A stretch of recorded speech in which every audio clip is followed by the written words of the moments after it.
अस्सलामुअलैकुम स्टूडेंट्स, आज हम डिस्कस करेंगे जब हम ऑनलाइन पेपर या क्विज़ लेते हैं तो हमें किन बातों का ख्याल रखना चाहिए। और दूसरी बात हम ये भी देखेंगे कि क्विज़ को किस तरह से अटेम्प्ट किया जाता है और क्विज़ किस फॉर्म में और किस पैटर्न में आते हैं। तो सबसे पहले हम डिस्कस करते हैं कि हमें किन बातों का ख्याल रखना चाहिए।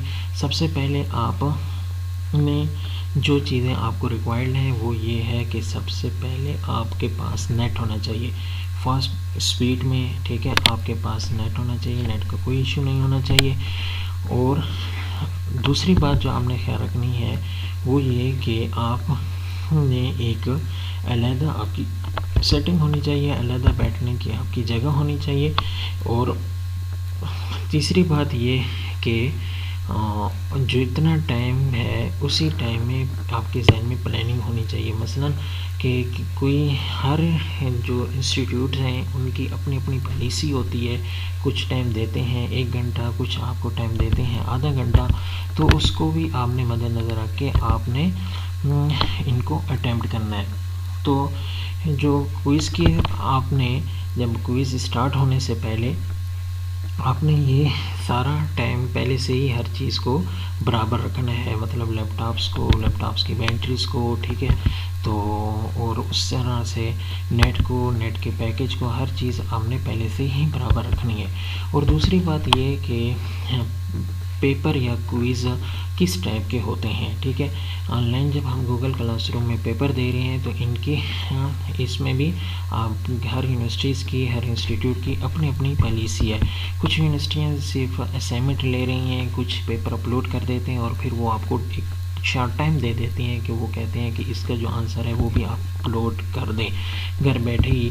तो उसके लिए हमें एक फ़ाइल क्रिएट करनी पड़ती है, PDF फाइल। तो वो उसको भी मैं अच्छी तरह से डिस्कस कर चुका हूँ असाइनमेंट और पेपर का, कि आपने किस तरह से वो क्रिएट करना है एक शॉर्ट टाइम में।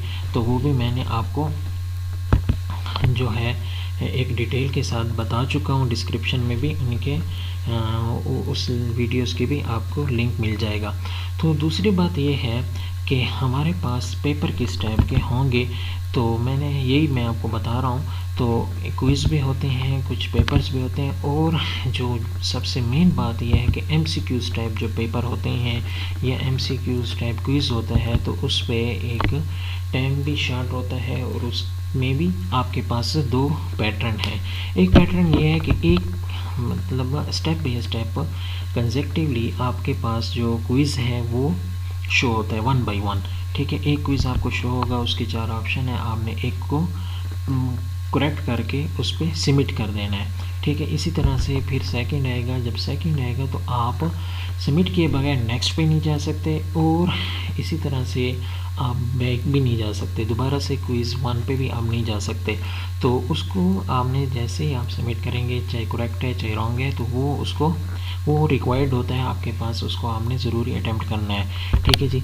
उस पर जब आप सबमिट करेंगे तो आप नेक्स्ट पे जाएंगे, मतलब वो आपके पास 1 वे है, बैक की तरफ आप नहीं जा सकते। और दूसरा हमारे पास MCQs टाइप जो क्विज़ या पेपर होता है वो ये होता है कि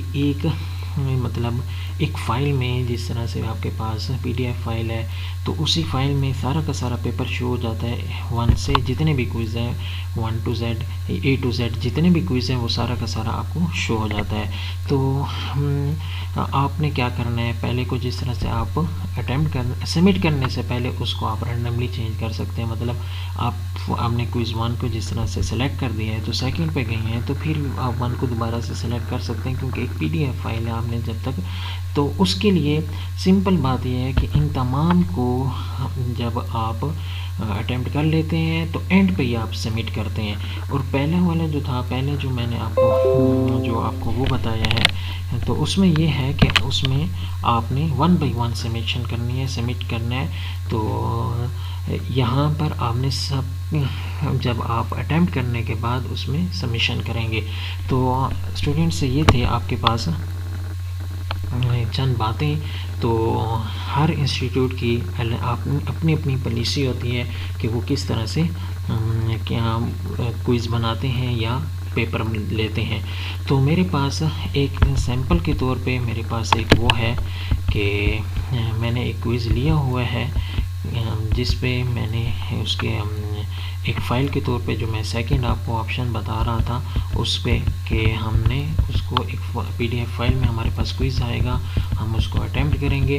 और अटैम्प्ट में भी आपने इन बातों का ख्याल रखना है कि अगर आपके पास टाइम है तो फुल टाइम उसको पढ़ें, एंड तक उसको पढ़ें, उसको अटैम्प्ट करें ताकि आपके लिए आसानी हो। देखिए मैं एक ये तो सिर्फ आपको समझाने के लिए मैंने ये पिक्चर लगा दी है कि ताकि आप बोर भी ना हो, मेरी बात को गौर से सुनते भी रहें। मैं अपने काम की तरफ आते हैं। मैंने एक क्विज़ लिया हुआ है, ठीक है, ये क्विज़ है मेरे पास। इसी पे प्रीव्यू पे मैं जाता हूँ तो ये एक क्विज़ ओपन हो जाता है जिसमें मैंने 10 क्वेश्चन डाले हुए हैं और इसको आपने अटैम्प्ट करना है, ठीक है। ये आपके पास और ये सारा का सारा PDF फाइल में आ गया है। जो मैंने सेकंड टाइप आपको बताई थी वही टाइप है, तो ये एंड पे आपके पास ये सबमिट होगा, ठीक है।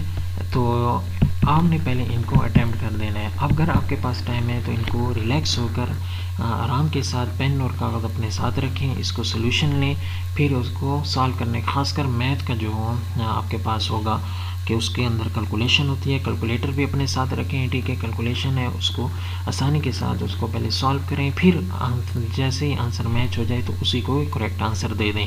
तो ये यहाँ पर लिखा हुआ है, ये यहाँ पर आपके पास वो होगा, पेपर नाम होगा कि आपका कौन सा पेपर है, ठीक है। तो और दूसरा यहाँ पे आपके पास क्या हो जाएगा, प्रोग्राम्स हो जाएगा। और यहाँ पर ये बता रहे स्टार का मतलब है रिक्वायर्ड, मतलब जहाँ पे भी स्टार लगा हुआ है आपके पास, यहाँ पे जहाँ पे स्टार होगा वहाँ पे आपने क्या करना है, रिक्वायर्ड का आपके पास वो ज़रूरी है कि पहले आपने उसको अटैम्प्ट करना है। मसलन मैं ये सारा का सारा सॉल्व कर देता हूँ और अपना नाम नहीं लिखता तो ये सबमिट नहीं करेगा। तो यहाँ पर ये देखिए रिक्वायर्ड का ऑप्शन लगा हुआ है कि इसको आपने छोड़ना नहीं है, इसको ज़रूर इस पर कुछ लिख दें, चाहे ऐसे मतलब XYZ क्यों ना लिखें, लेकिन इसको आपने सही से इस तरह से उसको अटैम्प्ट करना है। तो यहाँ पर अपना नाम दें, तो मैं नाम देता हूँ मून, फिर इसके बाद 11122 अपना ID नंबर दे देता हूँ या रोल नंबर दे देता हूँ। अब यहाँ पर वो पूछ रहा है 2+2, तो यहाँ पर क्या होता है 4, यहाँ पे 7-9, यहाँ पर आ जाएगा 2-2। इसी तरह से आप इसको जल्दी से अटैम्प्ट करते हैं, यानी बगैर पढ़े मैं कर लेता हूँ, क्योंकि सही और गलत जो है वो दोनों ऑप्शन जो है वो एंड पे ही हमें पता चल जाएगा कि हमने किस तरह से इसको अटैम्प्ट किया है, किस तरह से हमने इसको 12XY आ जाएगा। और यहाँ पे फिर आपके पास हम इसको सिर्फ अटैम्प्ट करके मैं आपको दिखा देता हूँ कि एंड पे क्या होगा। अब देखिए यहाँ पे बगैर मैं इसको अटैम्प्ट किए बगैर इसका आंसर दिए बगैर इसको सबमिट करता हूँ तो ये इसको क्या कर रहा है, ठीक है, सर्कल कर रहा है कि यहाँ पर वो कहता है कि ये हमें रिक्वायर्ड है, इसका आंसर ज़रूर दो, derivative of sine x cos x सकता है। तो अब वो कहते हैं इसको सबमिट करो। तो अगर आपके पास टाइम है और ख़ासकर आपके पास कैलकुलेशंस का कोई सब्जेक्ट आप ले रहे हैं, मैथ और फिज़िक्स, तो उस या स्टैट, तो उनको पहले सॉल्व ज़रूर करें, रफ कॉपी पे उसके आंसर को मैच करें, फिर आप उसके रिज़ल्ट दें। तो मैं यहाँ पर सबमिट करता हूँ। तो आप सबमिट करने के बाद यहाँ पर वो आपको कहता है व्यू स्कोर। तो फिर ये जो आपने रिस्पांस दिया है वो तो आपका कंप्लीट हो गया है, रिकॉर्ड हो गया है वो कह रहा है, और इसका स्कोर आपका क्या है। तो फ़ौरन यहाँ पर जैसे ही आप क्लिक करेंगे आपको अपना रिज़ल्ट दे देगा। तो यहाँ पर आप देखें अपना रिज़ल्ट आपका क्या आ रहा है, 10 में से 6 मार्क्स आपके आ रहे हैं। और ये किस तरह से हमने इसको सबमिट किया है ये सारा का सारा अभी तक वो शो हो रहा है, और कौन सा ठीक है कौन सा गलत है यहाँ से आपको पता चल सकता है। ये देखिए 1 by 1, तो टोटल इसके मार्क्स से 1, तो इसमें से आपने 1 ही मार्क्स ले लिए, ठीक है। और यहाँ से आपके पास 0 मार्क्स है, ये आपका ठीक है, ये करेक्ट नहीं है आपका, ठीक है, ये करेक्ट है। तो इस तरह से जो करेक्ट और ट्रू एंड फॉल्स जो है वो आपको यहाँ से पता चल जाएगा कि कौन से ट्रू है कौन से फॉल्स है। तो स्टूडेंट्स ये हमारे पास ऑनलाइन पेपर देने का 2 ही आपके पास मैंने बातों का जवाब दिया है, 2 ही आपके कंसेप्ट मैंने क्लियर किए हैं कि किस तरह से आपका नंबर 1 किस तरह से आपका पेपर होगा, दूसरा आपने किन बातों का ख्याल रखना है, ठीक है। तो ये इम्पॉर्टेंट था कि मैं ये बात आपके साथ शेयर करूं। तो स्टूडेंट्स, अगर आपको वीडियो अच्छी लगी है तो लाइक्स करें और इस चैनल को सब्सक्राइब करें। थैंक यू, अल्लाह हाफिज़।